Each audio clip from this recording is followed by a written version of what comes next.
Hello, welcome to this week's episode of the Baby Manual Podcast. Today, I have the pleasure of talking with Dr. Cristina Saez, MD, who is a pediatric rheumatologist.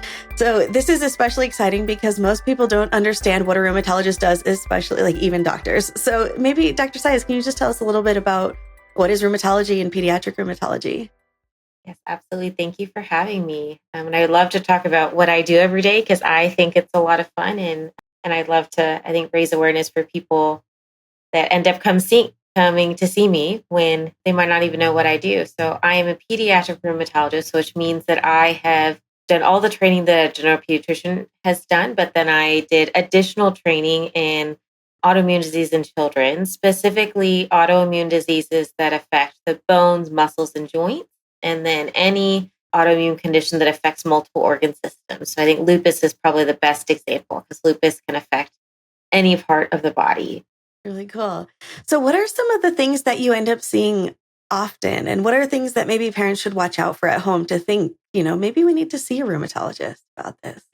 Gosh, I see a ton of different things. I would say that probably the number one thing I see most common is joint pain, because juvenile arthritis is the probably most common rheumatologic diagnosis I see in my clinic and does affect a decent amount of children. I was trying to find the best estimates of the incidence in the United States that I could, and it's about 50,000 children a year end up getting diagnosed with juvenile arthritis. So certainly something that could happen in a community and something to keep an eye on. But it's difficult to know what is arthritis because we're very used to what it looks like in adults with maybe deformed hands or your 75-year-old grandma that just can't move like she used to, but it presents very differently in kids. And then another thing, especially in younger kind of school-age children that I see is recurrent fevers, because there's a group of disorders that can happen in children called autoinflammatory disorders, or recurrent fever syndromes is another way of thinking about it, where the immune system inappropriately turns on at regular intervals and causes recurrent fevers, sometimes mouth sores, joint pain, rashes, a variety of very distressing symptoms. So I would say those are two of the big things that I see in my clinic. Nice. So with arthritis, what ages should parents start looking out for that? And how do you know, is it growing pain? Is it arthritis? And when is that Yes, happening? absolutely. So, and just to kind of outline what you might see when you look up this online. So the way we characterize it is juvenile idiopathic arthritis, mechanistically somewhat similar to rheumatoid arthritis that you might have heard of in older adults, but it is kind of a different disease and presents a little bit differently. So JIA is the term that I'll use. And there's kind of two peak times in childhood where we see it happen. First is the toddler age, like 2 to 5 years old, and then in teenagers. And so you can imagine in a 2-year-old, it could you might wonder how would I be able to find out if someone has arthritis? So I say in the littler kids, sometimes kids will complain of joint pain, but really the thing that I see most often in that age group is stiffness and swelling. So a 2-year-old might, with knee arthritis, might cry when you're trying to straighten their legs during diaper changes. Or I saw a patient a couple of weeks ago that had it in her wrist. And so parents described it as, oh, she seems left-handed. Even though she's 2, she can't write, but it just doesn't seem like she's using her right arm at all. And it does seem like, man, she holds her wrist in a very certain position. She doesn't like to bend it, or she cries when we try to bend it. So I think those are the big things. And then with arthritis, the big thing is that symptoms tend to be worse in the morning. So morning stiffness is maybe a term you might hear when adults talk about arthritis, but this concept that the symptoms are worse first thing in the morning and actually improve with activity. So joint pain or symptoms that get worse with activity is less likely to be arthritis. Are there certain joints that are more likely to be affected than others, or could this be anywhere? Yeah. So technically can be anywhere. I would say in toddlers more often to be big joints. So like the knees, the ankles, potentially the hips. And then smaller joints like the small joints in the hands tend to be teenagers. Neat. And is it usually on both sides of the body or just like one joint? I know, yeah. Yeah. Again, also depends on the type because there's actually multiple different types of juvenile arthritis, if you can believe that. So I would say typically when it's the big joints, it's asymmetric. So it'll be one knee, one ankle, and it might not be the same side. Like it might be the left knee, the right ankle, the left elbow. The older kids that have hand arthritis in the small joints of the hand, that tends to be symmetric. They tend to have both sides, but I would say in general, not symmetric. So then, you know how sometimes children can get a virus and then have a post-viral arthritis. Yes. Is that related? Can that cause juvenile arthritis later? That is such a good question, and arguably the most common type of arthritis we see. So children's immune systems are very immature, just like they are developmentally. And what that means is that their immune systems do not as easily know how to turn on and turn off appropriately. So this idea of reactive arthritis is something that is decently common in children. It doesn't really happen in adults. And so it's the idea that when a child is faced with a virus of some sort, it can be anything, their immune system not only fights that virus, but inappropriately remains on, so to speak, and then also attacks the joint as well and causes inflammation. And so this is often where I'll meet people is right after maybe some sort of infection. They have the classic symptoms of arthritis of joint swelling, stiffness, maybe warmth of the joint. But the key thing about this is it's short term and that it normally resolves within, we say, 4 to 6 weeks. Sometimes those kids end up needing scheduled naproxen or other kind of things in that family that we use, but most of the time it gets better. For some people, that does end up triggering a more chronic form of arthritis, but the big thing is the only way we know is time. I'll often get people that will try to get certain blood tests done because that's maybe what they heard when grandma was diagnosed with lupus. The blood test helped her find it. But really in juvenile arthritis, blood tests do not help us make the diagnosis. The key thing is the history and then also seeing how long symptoms last. So the only way that I can tell you if it's reactive arthritis versus the chronic form of arthritis is seeing what happens in, the following 4 to 6 weeks. If it goes away, then it's likely reactive. If it's still going, then that tells me it's more of a chronic process. Wow, that's cool. And then what sort of testing do you do in the office? Do you do x-rays or anything else?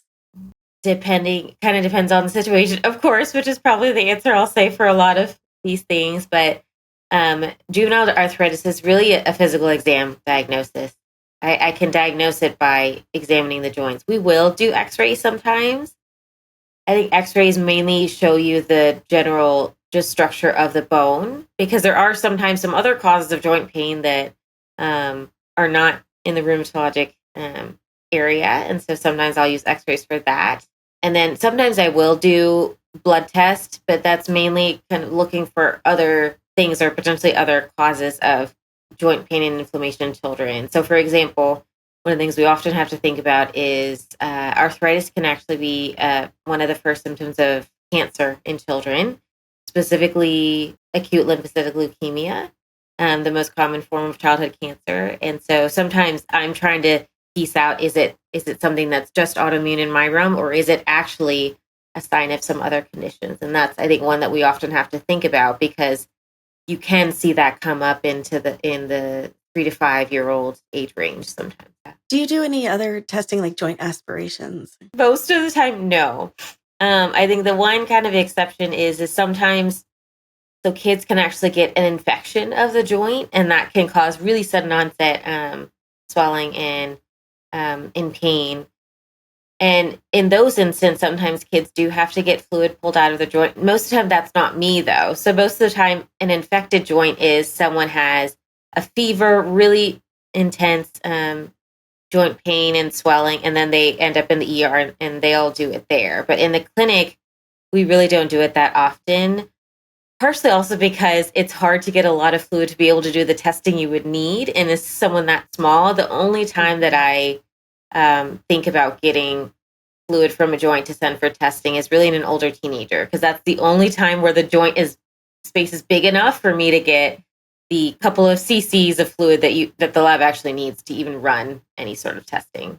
And then what about periodic fever syndromes? Like what makes it a recurrent fever? How often does it have to happen? For how long? And, we always used to call these the $1 million workup patients because there can be so many reasons for fever. But maybe you can help Yes, guide parents a little bit. Absolutely. And I feel you in that because unfortunately, because some of the diseases I take care of are so nebulous and there's not necessarily very specific tests that I can do to help diagnose my conditions. I have to do a combination of things. I end up doing a lot of things. But that's just the nature of my work. So periodic fever syndromes are really a representation of the immune system activating in a very regular interval. So there's a whole family of conditions, but I'll mainly talk about, I think PFAPA is probably the best one to talk about because that's the most common one and something that even pediatricians might manage on their own. PFAPA stands for periodic fever, aphthostomatitis, pharyngitis, and adenitis. So that means periodic fever, we already know what that is. Aphthostomatitis, which are oral ulcers like canker sores. Pharyngitis, the sore throat. And then adenitis, so inflamed lymph nodes. And this is a condition, the most common periodic fever syndrome in children, where about once a month, a child will develop fever that is daily, tends to come around the same time of day, or for some people, it'll be kind of on and off throughout the day, and then associated with mouth sores, sore throat, enlarged lymph nodes. So again, everything that might look like the common, viral sore throat or even strep throat. But the key thing about this is it's happening very regularly, and these kids will often get testing for all these infections, and it continually comes up negative. And the key thing is predictability. Like some of my families with autoinflammatory syndromes will tell me, yes, I knew, I know about a day or two when it's about to happen, just because I know this is our monthly schedule. It's time for the fevers again. And so it's this pattern that we end up being able to characterize as a periodic fever syndrome. And because these symptoms are so regular and there's no other signs of infection, like there's not signs of a cough or a runny nose, which might suggest a cold. It's just these things. And it's tough because the most common cause of recurrent fever in children is recurrent infections. I don't know what you tell your patients, but gosh, you can have more than 7 viral illnesses a year, especially if you're in daycare or something like that environment. So it's really hard to think the when you first history and the mentioned it, pattern. I thought that sounds like every school age kid from Exactly. Yes. the beginning of the school year for the first couple months. But yes, they will usually test positive for something if they're sick. And that's why it takes a while for us to make this diagnosis, that we really need to prove that it's not a recurrent infection. Yeah. And so I think the lack of cough, congestion, runny nose helps. And then the periodicity, the fact that it comes very predictably, not 1 week here, 2 weeks later, then 6 weeks later, that it's regular. Mm-hmm. And how high of a fever are we talking? Is this sort of a low grade 100.4 range, or is it a higher? Typically, it depends, but I would say typically 101 to 103, something in that range. In a true fever, which is, as physicians, we define fever at, or at least we in rheumatology define fever as 100.4 Fahrenheit or higher, or 38 degrees Celsius for my community members that use Celsius in their life. Cool. And now, is the fever itself something that needs to be treated? Like, should parents be treating it with ibuprofen or acetaminophen, or is this something that is it better to let the kid write it out? I know like an autoimmune fever is different than one with an infection because there's nothing that it's trying to kill off, right? Yes, such a good question. And really, at the end of the day, in these conditions, the fever is not harmful to the child in the sense that it's not a sign of ongoing damage that's happening to any particular part of their body, but it's certainly very distressing. And so I tell families it's absolutely reasonable to treat the fever if your kid feels uncomfortable. But if they're feeling okay and you want to let them run around, that's also appropriate. It doesn't mean that there's harm It just means that there's something going on that, again, we end up treating, because having a fever for 3 to 5 days every month is very distressing and very disruptive to family life. These kids can't go to school regularly, and the parents have to take off work because their kid is fevering, and the school won't let them come because they think they're sick. And then what sort of treatment options are there for this? Or is this just they outgrow it? Or, yeah. Good question, because technically both of the things that you said were correct, in that if it's PFAPA, the most common periodic fever syndrome that we see, they actually will grow out of it. Most of them will, by age 10, these fevers will stop.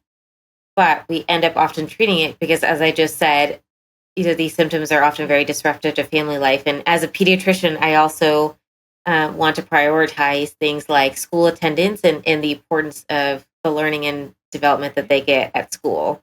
So for that reason, we often end up treating it.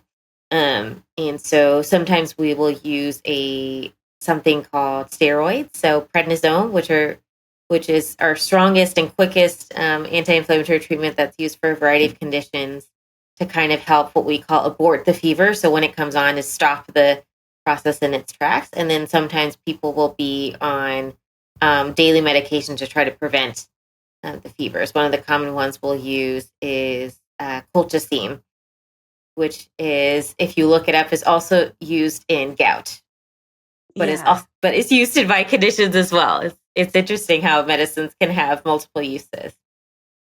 Yeah. If I remember right, colchicine is the one that disrupts when the cells are dividing. And so it attacks basically whatever cells are the fastest dividing in the body at the time, which a lot of times is the white blood cells. Yes. I believe so. Yeah. And then those, polar, I forget what they're called. Yeah. Mitosis. And then neutrophils are the cells that end up being involved in the conditions that we use it for. So it affects neutrophil migration. I didn't realize that children could take colchicine also. I give colchicine all the time for a variety of different things. Do you ever do dexamethasone or like other steroids, Solumadrol? Good question. So I most of the time do prednisone.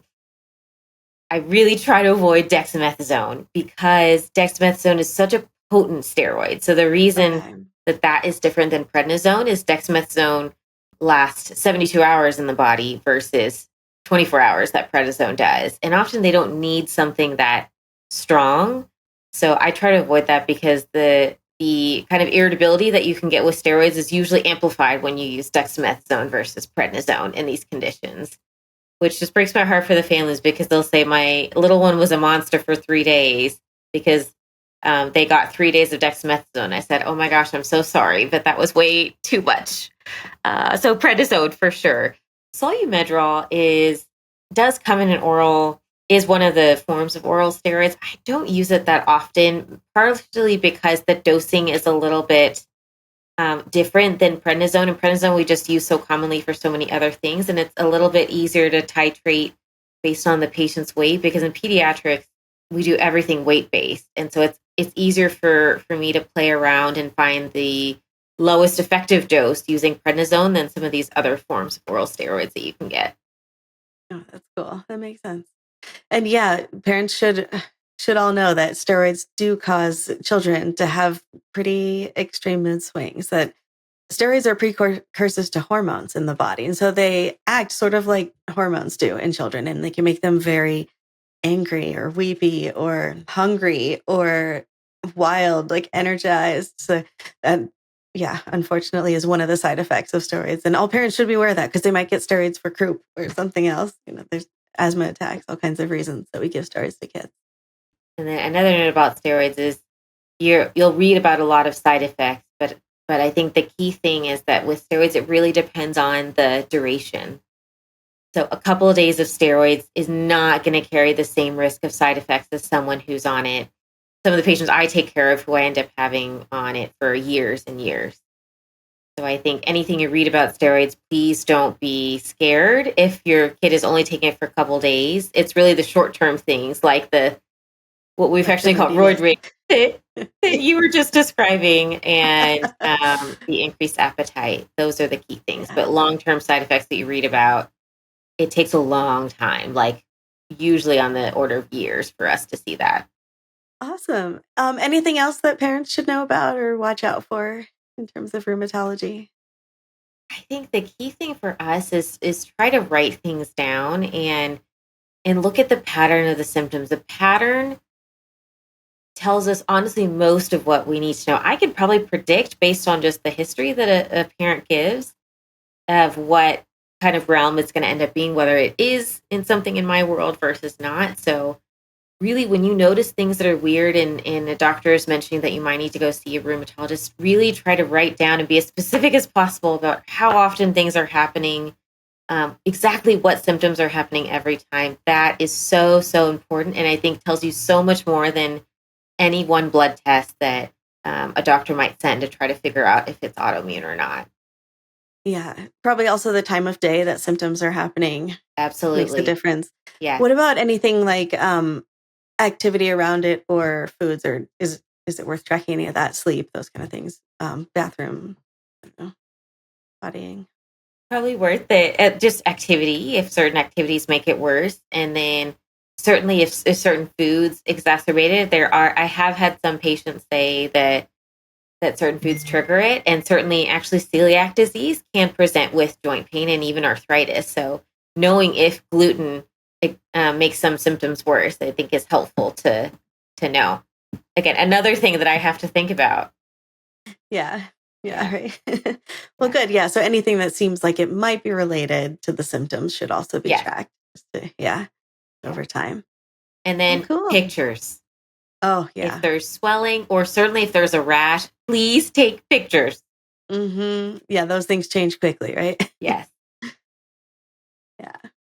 Yeah. Awesome. Well, thank you so much for being here today. This is super helpful. I think it's great for parents to know that not all joint pain is arthritis in kids, but that children do get arthritis and there are things to watch out for. And the fevers that a lot of times, yes, it is that they just went back to school and they're getting sick all the time. But if they're coming up negative all the time and having recurrent fevers, that could be a red flag as well. So really great advice that you had with tracking that and all. Um, Thank you so much for being here and yeah, have a wonderful day. Thank you for having me. Thank you so much for being here.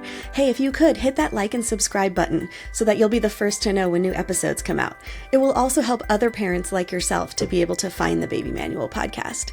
You can also listen to the first 4 seasons of this podcast on your favorite podcasting platform. It's available on all of them. And you can also check out my YouTube channel. I have lots of videos and shorts that will help you feel empowered as a new parent as I talk about all the common stuff that comes up in the first couple of years of life. Thank you so much. Have a wonderful day.